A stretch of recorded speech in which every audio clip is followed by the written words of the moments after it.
नमस्कार दोस्तों, अगर आप झारखंड के निवासी हैं और झारखंड के भाई अभ्यर्थी हैं जो कि झारखंड में सरकारी नौकरी की तैयारी कर रहे हैं, तो यह वीडियो स्पेशली उन लोगों के लिए होने वाली है।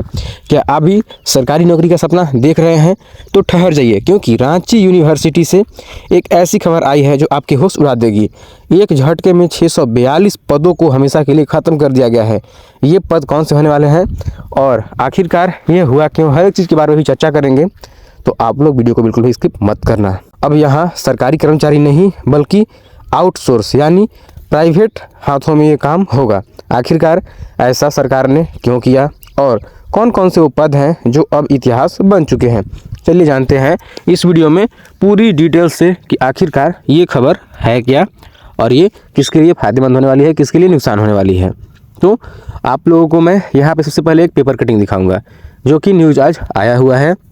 दोस्तों, राज्य सरकार ने रांची विश्वविद्यालय में 4th ग्रेड यानी कि चतुर्थ वर्ग, जिसे ग्रुप डी भी बोलेंगे, इसके तहत आने वाले सभी 642 पदों को समाप्त करने का निर्णय लिया है।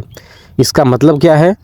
मतलब यही होगा कि जो लोग अभी काम कर रहे हैं उनके रिटायर होते ही वो पद हमेशा के लिए ख़त्म हो जाएंगे। अभी तक तो था कि मान लो वो रिटायर होते तो उसकी जगह पे किसी और को वहाँ पे पदस्थापित किया जाता, यानी कि फिर से रिक्रूटमेंट निकाला जाता और वहाँ पे कोई और बैठता जो कि सरकारी भाई आदमी ही रहता। लेकिन अब हुआ कि अब जो वहाँ पे भी है कार्यरत, वो जब रिटायर हो जाएगा तो वो पद समाप्त हो जाएंगे। अब उसकी जगह पे कोई नहीं वहाँ पे रहेगा। दूसरा बात है कि भविष्य में इन कामों के लिए अब तो कोई सरकारी नौकरी होगी नहीं, तो कोई रिक्रूटमेंट भी नहीं निकाला जाएगा, कोई भर्ती भी नहीं होगा। अब तीसरा बात है कि ये सारे काम अब आउटसोर्सिंग के जरिए कराए जाएंगे। तो भाई ये काम अब प्राइवेट को मिल जाएगा। तो अब जो भी लोग रहेंगे वो प्राइवेट एजेंसी जो रहेगी वही रिक्रूट करके लाएगी और वही उन लोगों को काम पे रखेगी। यानी अब यूनिवर्सिटी में चपरासी, गार्ड या माली जैसे पदों पर आप पक्की सरकारी नौकरी नहीं पा सकेंगे। सिर्फ चतुर्थ वर्ग ही नहीं बल्कि यहाँ पे कुल 1851 गैर शैक्षणिक यानी कि नॉन टीचिंग पदों को अनावश्यक मानकर समाप्त कर दिया गया है। अपनी भाई आप लोग यहाँ पे स्क्रीन पे देखिए, ये वो पद हैं जो अब सरेंडर कर दिए गए हैं। जैसे में लाइब्रेरियर भाई 94 पद, चपरासी का 223 पद, लाइब्रेरियन का 17 पद, स्टोर कीपर का 65 पद, गार्ड और माली का लगभग 40+ पद। यहाँ तक कि कंप्यूटर ऑपरेटर और कलर के पदों को भी भाई यहाँ पे भारी कटौती की गई है। लेकिन रुकिए, खबर बुरी नहीं है। अगर बुरी होती तो मैं बताता नहीं, कुछ और भी है इसमें। तो खबर सिर्फ बुरी ही नहीं है, कुछ बदलाव भी हुए हैं। पुनर्गठन के बाद 1698 नए पद सृजित किए गए हैं। ठीक है, उतना मान लो अगर पद खत्म कर दिया गया तो यहाँ पे 1698 नए पद जो है वो सृजित भी किए गए हैं।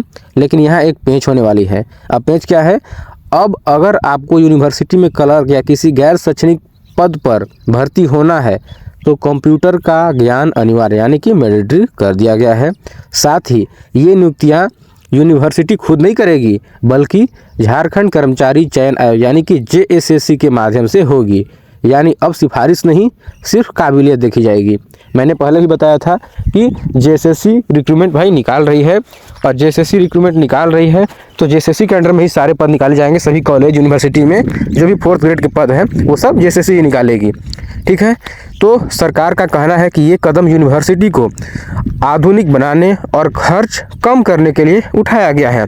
लेकिन सवाल ये है कि क्या आउटसोर्सिंग से युवाओं का भविष्य सुरक्षित रहेगा? क्या प्राइवेट हाथों में जाने से काम की क्वालिटी बेहतर होगी या फिर ये सिर्फ बेरोजगारी बढ़ाने वाला कदम है? आपकी इस बारे में क्या राय है? क्या रांची यूनिवर्सिटी का ये फैसला सही है? कमेंट सेक्शन में हमें ज़रूर बताएं। और अगर आप झारखंड के नौकरी भाई अपडेट पाते रहना चाहते हैं और शिक्षा से जुड़ी हुई ऐसे ही खबर चाहिए तो चैनल को सबसे पहले आप लोग सब्सक्राइब कर दीजिए। सब्सक्राइब करना छोड़ दोगे तो भाई मैं भी डिमोटिवेट हो जाऊंगा। मैं लगातार जो अपडेट दे रहा हूँ वो अपडेट भी नहीं दूंगा, इसलिए कम से कम सब्सक्राइब कर दीजिए और इस वीडियो को शेयर कीजिए अपने सभी दोस्तों के साथ। आते हैं एक और नई वीडियो, एक और नई अपडेट के साथ। तब तक अपना ख्याल रखना। Goodbye and thanks for watching.